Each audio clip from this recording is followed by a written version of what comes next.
Hello guys, and welcome back to a brand new YouTube video. In today's tutorial, I'm going to show you how you can exactly close the Spocket subscription. As you might know, once you get to the Spocket app and you log into your account, they will take you to a page where you have to automatically subscribe. Let me show you an example before we get to the cancellation. As you can see right here, I'm going to log into my account, and the thing that will happen is this. I'm going to skip 3 times this thing, skip, skip, and skip, and it will take me to a page where I'm going to pay.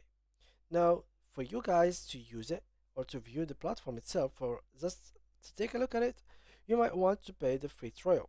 The free trial is totally free. You will simply have to choose a payment, and then you will claim a trial, which you will able be to view the platform and use it for a limited time. At the same time, once you don't like the platform and you want to cancel your first trial, it is for 14 days, you will have to actually cancel the subscription. How to do so? You have to first sign into Spocket app, click on settings in the left hand toolbar. Once you have done that, select membership from the tabs and then click on the cancel link, as you can see right here on this picture.